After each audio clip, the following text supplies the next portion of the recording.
পাকিস্তান ও কাশ্মীরে ভারতের ক্ষেপণাস্ত্র হামলা হতাহত।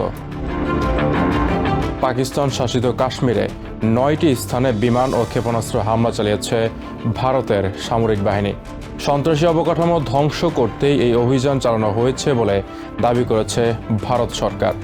অপারেশন সিন্দুর নামের এই সামরিক অভিযানের পেছনে রয়েছে গত মাসে ভারত শাসিত কাশ্মীরে পর্যটকদের ওপর ভয়াবহ জঙ্গি হামলা, যা দুই পারমাণবিক শক্তিধর প্রতিবেশী দেশের সম্পর্ককে আরও তলানিতে নিয়ে যায়।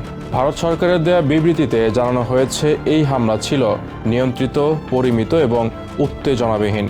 বিবৃতিতে আরও বলা হয়েছে, পাকিস্তানের কোনো সামরিক ঘাঁটিকে লক্ষ্যবস্তু করা হয়নি, বরং তারা কেবল এমন স্থাপনাগুলোকে আঘাত করেছে যেগুলো থেকে ভারতের ওপর হামলার পরিকল্পনা ও বাস্তবায়ন করা হয়। বিবৃতিতে ভারত বলেছে তাদের বাহিনী 9টি নির্দিষ্ট স্থানে হামলা করেছে। সেসব জায়গা থেকে ভারতের বিরুদ্ধে সন্ত্রাসী কার্যক্রম চালানো হচ্ছিল। লক্ষ্যবস্তু নির্বাচন করা এবং হামলার পদ্ধতির ক্ষেত্রে ভারত সংযম দেখিয়েছে বলে দাবি করেছে মোদী সরকার।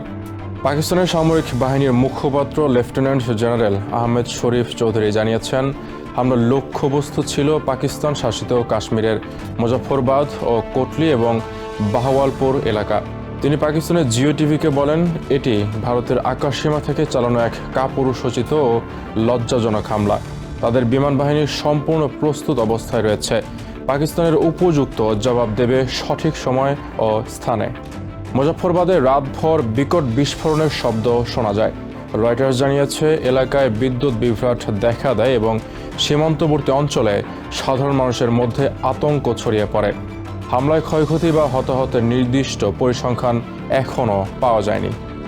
ভারতের সেনাবাহিনী জানিয়েছে, হামলার কিছু সময় পরই পাকিস্তান পুঞ্চ রাজৌরি অঞ্চলের ভীমবারগুলি এলাকায় গোলাবর্ষণ শুরু করে।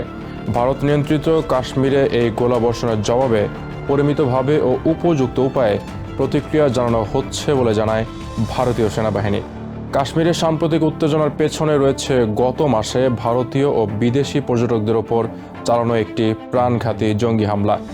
ভারত দাবি করে হামলায় অংশ নেয়া 2 জঙ্গি পাকিস্তানি নাগরিক। তবে পাকিস্তান এই অভিযোগ অস্বীকার করেছে। কাশ্মীরকে পুরোপুরি নিজের এলাকা বলে দাবি করে উভয় দেশ। 1980-র দশক থেকে ভারত শাসিত কাশ্মীরে চলা বিদ্রোহে এখন পর্যন্ত হাজার হাজার মানুষ নিহত হয়েছেন, যাদের মধ্যে রয়েছে সাধারণ মানুষ, সশস্ত্র বাহিনী ও বিদ্রোহীরা। ভারত বারবার অভিযোগ করেছে পাকিস্তান সীমান্ত পারে সন্ত্রাসবাদীদের আশ্রয় ও সহায়তা দেয়।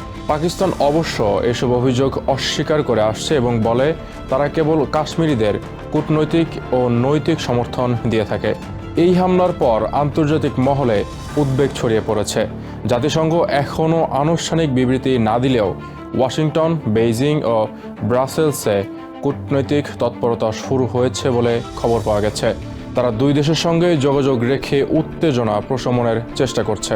বিশ্লেষকরা বলছেন, 2019 সালের বালাকোট বিমান হামলার পর এটি 2 দেশের মধ্যে সবচেয়ে বড় সংঘর্ষ। উভয় দেশই পারমাণবিক শক্তিধর হওয়ায় পরিস্থিতি সামাল দেওয়া অত্যন্ত গুরুত্বপূর্ণ। সোমবার রাতের পর থেকে 2 দেশই উচ্চ সতর্কতায় রয়েছে। নিয়ন্ত্রণ রেখা সংলগ্ন এলাকায় স্কুল বন্ধ ঘোষণা করা হয়েছে এবং বড় জমায়েত নিষিদ্ধ করা হয়েছে। প্রতিরক্ষা বিশ্লেষকদের মতে আগামী কয়েক ঘন্টা অত্যন্ত গুরুত্বপূর্ণ। ভারতের পক্ষ থেকে ইঙ্গিত মিলেছে এই অভিযান এখনই শেষ হয়েছে এবং এটি ছিল সীমিত পরিসরের পদক্ষেপ। তবে পাকিস্তানের প্রতিশোধের ঘোষণা এই সংকটকে আরও জটিল করে তুলতে পারে। নিউ ইয়র্ক থেকে সম্প্রচারিত TVN 24 টেলিভিশন বিশ্বজুড়ে বাঙালির কণ্ঠস্বর।